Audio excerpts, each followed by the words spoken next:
Good afternoon, everybody.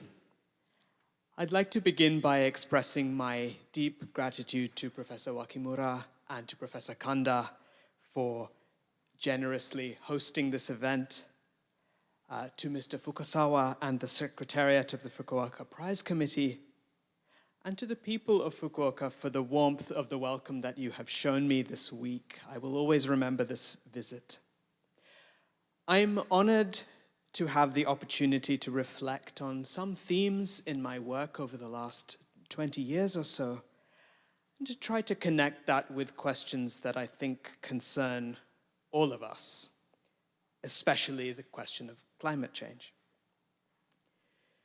The geographical setting for almost all of my work has been the region bordering the Bay of Bengal in the Eastern Indian Ocean connecting South Asia and Southeast Asia. And I thought I would begin by saying a little bit about why I was drawn to studying this part of the world, and to move from there to suggest why I think it is an important part of the world for us to understand. Growing up in Singapore in the 1980s, the very name that we give that sea, the Bay of Bengal, inspired my childhood imagination. When my grandparents came to visit from India, arriving by air, they would tell me stories of an earlier time, still within living memory, when so many people made the voyage by sea. Stories have a way of shaping us over time. I did not think of those stories from my grandparents for about 20 years, but eventually they came back to me. The last passenger ship to make regular voyages between India and Singapore, it was called the MV Chidambaram, was still sailing into the 1980s until it was ultimately destroyed in a fire. In my everyday life, I experienced a sense of constant movement across the water. My relatives came and went. News stalls sold periodicals from India on street corners, which my family would visit to buy Tamil journals or sports magazines. Audio cassettes of the latest film music were lined up behind glass cases in shops that looked a lot like shops in India. I could say that it was in a single neighborhood at a particular moment. This is Serangoon Road in Singapore in the 1980s, that I came to first know the Bay of Bengal world that I would later go on to study. One feature of those streets made a particular impression on me, and that was their diversity, their profusion of languages. Although the area came to be known as it is known today in Singapore as Little India, that name diminishes what it really was, because it was a multilingual neighborhood that was as much Chinese and Malay as it was Indian. And trying to understand cultural interaction has been a constant theme in all of the work that I have done. But early on, I also became aware of a more troubling dimension of this social world. On Sundays, every week, I would see groups of Indian and Bangladeshi migrant workers clustered together under shaded walkways or in small public squares, finally able to socialize and find community at the end of each week. For the rest of the week, I saw those men only when I looked out of the window of my school bus. They sat huddled together in open-backed pickup trucks, heading to or from the construction sites that then, as still now, you see almost everywhere in Singapore. So the toil of migrant workers made possible the transformation of Singapore into the prosperous city-state that it became in the 1980s, a change that took place before my childhood eyes. The migrant workers bore a heavy cost, and they saw few of the benefits. My mother, an eye surgeon, would come home from work having treated laborers who had sustained serious eye injuries. Some of them lost their sight permanently. And when they were injured, they were put on the next plane home by their employers. At Singapore's Changi Airport in those days, you could immediately spot the check-in lines for flights to India. Many of the passengers would be pushing trolleys piled high with boxes of electronic goods, which were still hard to come by in an India that was still austere and nominally socialist. TVs, VCRs, microwave ovens, many of them Japanese brands. Those who carried them were not always wealthy. These were hard-won luxuries that redeemed the suffering of being far from home in precarious work. They were symbols of success, or at least signs that a more comfortable life was imaginable. Many, many years later, I read the brilliant work of the artist and critic John Berger on the lives of migrant workers in 1970s Europe, accompanied by the photographs of Jean Moore. And Berger distilled the attraction of migration. I'm going to quote a short passage from his book. Every day he hears about the metropolis. The name of the city changes. It is all cities, overlaying one another and becoming a city that exists nowhere but continually transmits promises. These promises are not transmitted by any single means. They are implicit in the accounts of those who've already been to a city. They're transmitted by machinery, by cars, tractors, tin openers, electric drill saws, by ready-made clothes, by the planes which fly across the sky, by tourist coaches. They're there on the radio, in the news, in the music, in the manufacture of the radio itself. Only by going to the city can the meaning of all the promises be realized. And when I read those lines for the first time, my mind returned to the trolleys of stacked boxes that I used to see at Singapore's airport. Every year I traveled on those flights to India to see my grandparents and my aunts. On those flights, I became used to seeing my father filling out several sets of arrival cards for migrant workers who didn't read English. They must have identified him as someone who could help, perhaps by his way of dressing or his body language, or by any of the other signs of privilege that are like a secret but widely known language in India. This is a buried memory, only now do I recall it. And I remember it with a sense of irony, given how many hours I have spent in the archives looking for exactly the same kinds of documents. Passports, landing cards, identity papers, letters of permission.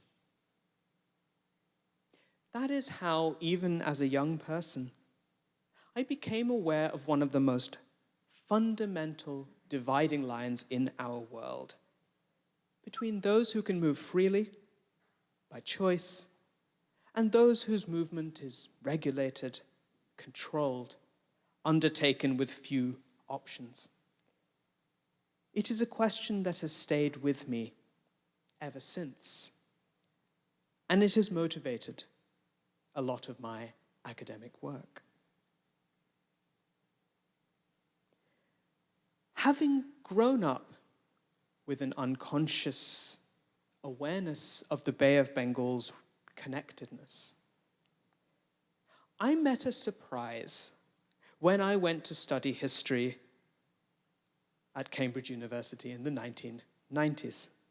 Because what I found in my classes and on the library shelves was that the study of South Asia and Southeast Asia took place largely separately.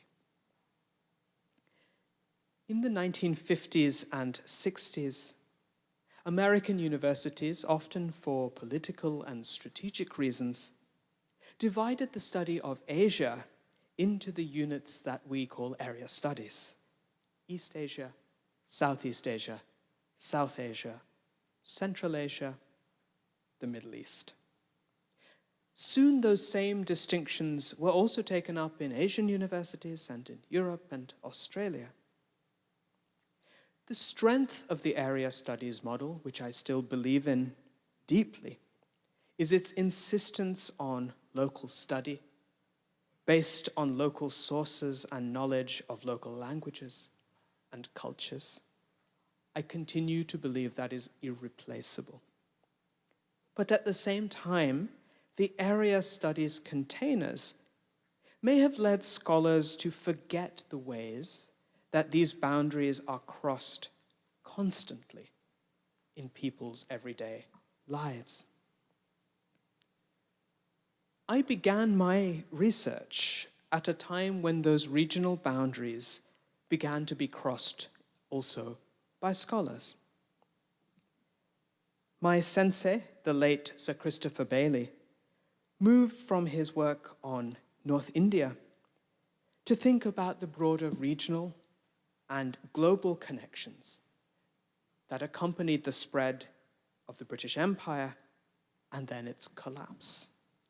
And Professor Bailey's studies included studying the movements of ideas and politics that linked South and Southeast Asia. One of the things that I learned from Professor Bailey was that even when he moved towards writing global history, he never left India behind. His global history was anchored in that deep knowledge that he had developed of the particular culture of North India in the 19th century. Other scholars, like the Dutch scholar Willem van Schendel, began to study Asia not from the core, but from what he called the borderlands.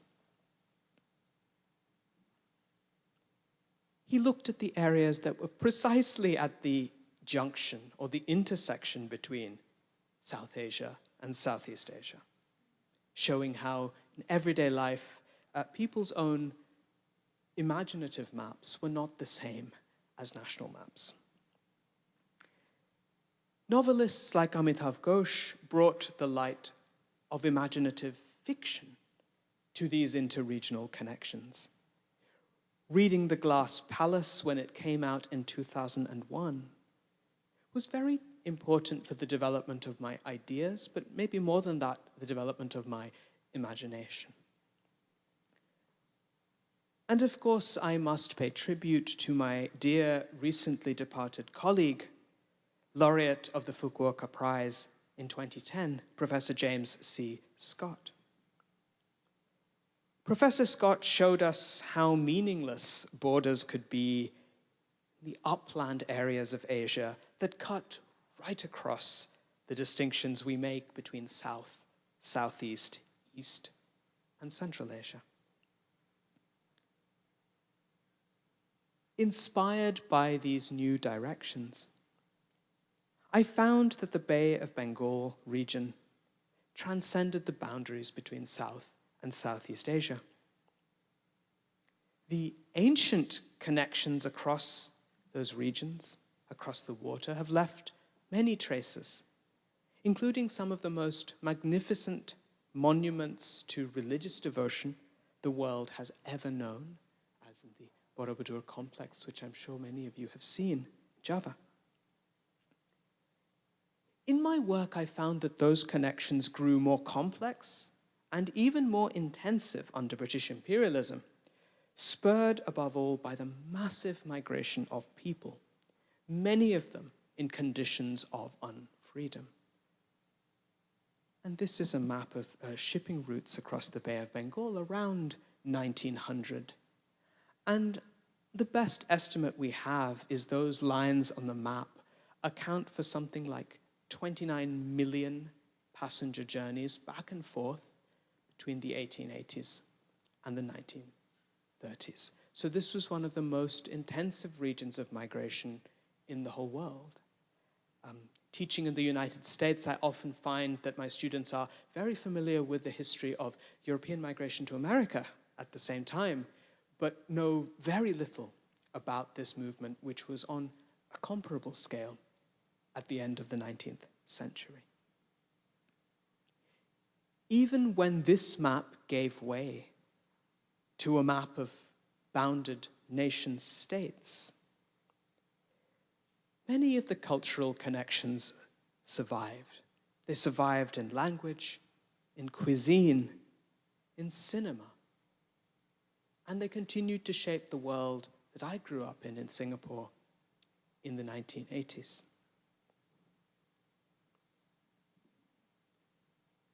So my interest at first was in tracing cultural connections through the movement of people across the Bay of Bengal. But there is another way that this region has always been connected, which has become increasingly visible to us in recent years. And that is through its climate and its environment.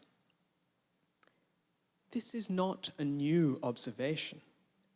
European travelers in the 1700s and 1800s used to write about the monsoon as a connecting thread across South and Southeast Asia. This map from the 1830s is taken from something that was called a medical topography of Calcutta. And the aim was really to map in detail how climate shaped disease according to the understanding of disease at that time. Long before the Europeans, Arab sailors and navigators who knew Asian waters so well came up with detailed sailing directions based on the monsoon winds. The limitation of the European colonial perspective is that they saw Asians as passive in the face of the monsoon, as if climate alone dictated life and death and even culture. To the contrary, if we think about how the monsoon has connected the lands and peoples across the Bay of Bengal, what we're confronted with is a history of human ingenuity and creativity and cultural and technological innovation. Knowledge of the monsoon currents is what enabled the maritime sophistication that gave rise to dense, ancient trading connections in this part of the world. Shared vulnerability to climatic fluctuations spurred innovations in irrigation and finance and gave rise to shared rituals that cut across religious boundaries. Over the long term, as Professor Wakimura's work has shown us, South Asia has been distinctive in global history for sustaining an unusually large population under tropical conditions, which speaks to a long history of resilience and adaptation. One of the questions that many scholars have asked is how some of those older forms of resilience and those older forms of knowledge were really destabilized under colonial rule. In understanding how the monsoon has connected Asia, I've been very inspired by the work of Japanese scholars who have been at the forefront, I think, of thinking in new ways about the interrelationship between human society and the environment. More than 10 years ago, I was able to attend a meeting in Kyoto of a project on what was called the Sustainable Humanosphere. Sustainable Humanosphere. A concept that opened new possibilities for understanding how social change and environmental change interact. More recently, I've learned a lot from the project led by Professor Shiroyama, including Professor Kanda and Professor Wakimura, on the hydrosphere in Asia. They've shown how water connects Asia across borders in every dimension, from the rainfall to the oceans, creating shared risks and, we hope, shared solutions.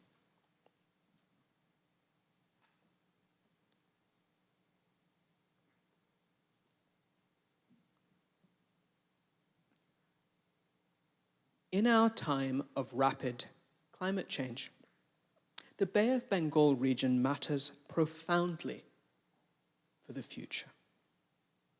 To understand why, we can begin with sheer scale. Around 1.4 billion people live directly along the Bay of Bengal's coastline, and almost 1/4 of the entire world's population lives in the countries that have a coastline on the Bay of Bengal. 1.4 billion people. The very climatic features that made the Bay of Bengal unique now make it uniquely vulnerable to environmental disruption. This is a recent study from just this year mapping the tracks of tropical cyclones, the eastern and western Indian Oceans. One of the very alarming things about this map is that cyclones used to be relatively less frequent in the western side, and that has changed over the last 30 years or so. But you can see the intensity of these tracks, and there are studies that show that cyclone intensity, if not frequency, has been increasing. So the most fundamental challenge is that the behavior of the monsoon is undergoing unpredictable but noticeable change. Climate scientists have worked to identify the forces impacting the changing monsoon. Some of these are naturally occurring phenomena, most importantly, of course, the El Niño Southern Oscillation. Others are the result of human activity growing more and more pronounced in recent years. Within the region, for example, changes in land use and aerosol emissions have both affected monsoon circulation. Global greenhouse gas emissions that have forced planetary warming at the same time make more moisture available for transport. These forces combine and recombine, sometimes acting together, sometimes counteracting one another, and they operate at many scales, ranging from the region to the entire planet. The monsoon is so bewilderingly complex that its behavior has proved much more difficult to model than most other parts of the global climate system. The earth scientist Raghu Murtugurde recently said, and I quote him, "Global warming has destroyed the concept of the monsoon." Global warming has destroyed the concept of the monsoon. I suspect Dr. Murtugurde was exaggerating a little bit for effect, but that's an astonishing finding from an earth scientist. The idea that climatic patterns which have had some level of continuity over centuries, if not millennia, might very, very quickly change their fundamental patterns and states. Global warming has destroyed the concept of the monsoon. Those are not the words of a poet, those are the words of a climate scientist. And so I think that's quite bracing for us all to think about. The outcome of these combined forces has been a rise in extremes of wet and dry. And that's what this study by Deepthi Singh and colleagues shows.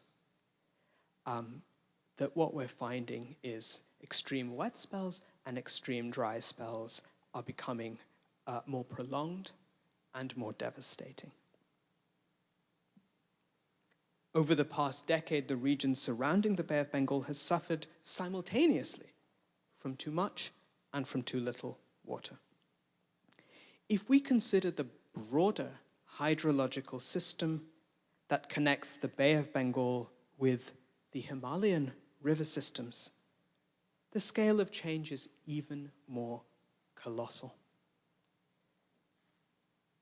This is an estimate of potentially dangerous glacial lakes in the Himalayas, and there have been plenty of examples of those outburst floods combining with extreme precipitation, changing river flow to cause great harm.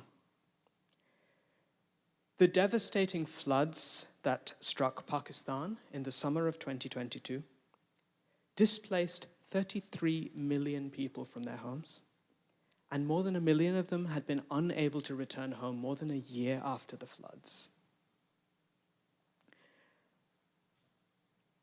By the same token, the health impact of these changes is severe. A rise in waterborne diseases, increased transmission of insect-borne diseases like dengue and chikungunya due to changes in temperature and rainfall. This is a projection published in Nature on vulnerability and distribution of dengue between now and around 2070. And of course, what you see is that the range is expanding. At the start of my career, as Professor Wakimura kindly mentioned in the introduction, I worked on disease and public health.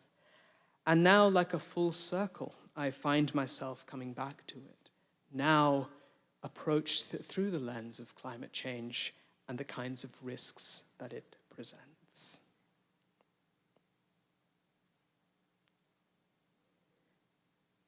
To understand the roots of the Bay of Bengal region's vulnerability to climate change, I believe an understanding of history is essential.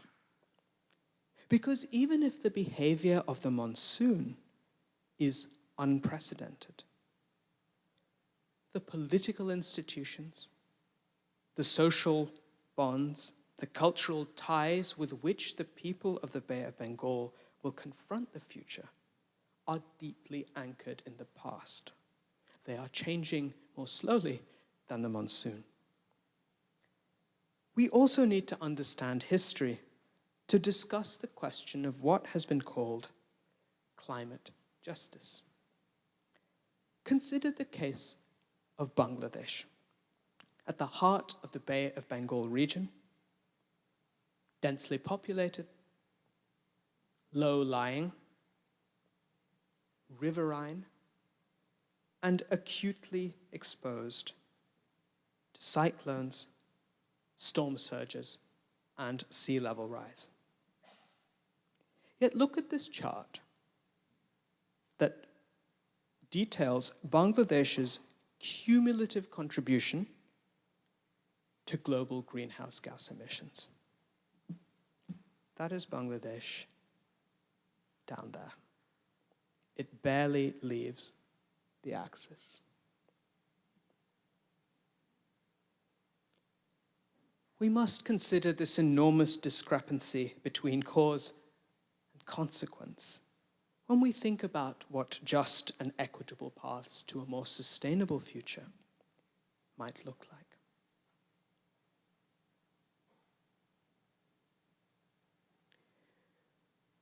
More than this, a knowledge of history also helps us understand the range of options open to people in the region as they face these new threats to their homes, to their livelihoods. Over many centuries, many parts of Asia, most parts of Asia, maybe most parts of the world, one of the most enduring ways that people have coped with environmental risk, especially in a monsoon region, has been through migration. Often this was short-term migration, retreat from the path of a flood or an advancing drought. But these routes also crossed longer distances. Sometimes, indeed, they crossed the Bay of Bengal. Today, in a world of militarized borders and tight controls, long-distance migration is no longer an option for people who might lack the contacts, the finances, or the family networks to undertake risky journeys. Not having the right papers, living in a border region, these are profound sources of risk and disadvantage in a warming world. That is compounded in the Bay of Bengal region by the very difficulty of separating locals from migrants, insiders from outsiders, in a region that has been so thoroughly shaped by movement. The social and cultural complexity of the region stands in the way of repeated attempts to harden boundaries and exclude people. Most devastatingly, most violently in the case of the Rohingya of Myanmar, the climate crisis makes those borders meaningless, and at the same time it makes them more vital than ever in people's experiences. I do not think anyone captured the absurdity of the dilemma more crisply or with more delicious irony than the great Polish poet Wisława Szymborska. Professor Jim Scott often used to carry Szymborska's poems with him, and he liked to give them as gifts. Her poem, entitled Psalm, begins like this. Oh, the leaky boundaries of man-made states. How many clouds float past them with impunity? How much desert sand shifts from one land to another? How many mountain pebbles tumble onto foreign soil in provocative hops?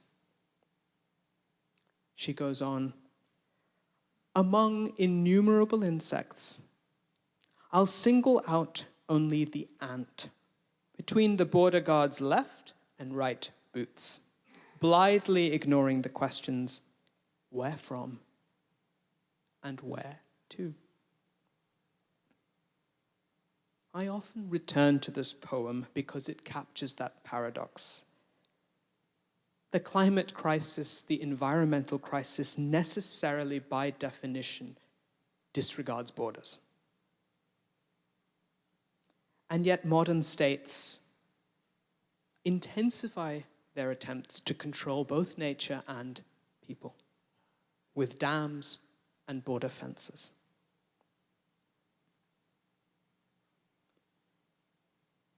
So what does this mean as we all confront the uncertainties of a warming world? The simple message in a new book that I've just published called The Burning Earth, and it's a very simple message, is that human well-being requires ecological well-being. And this is an insight that many Asian thinkers have grasped profoundly for a very long time.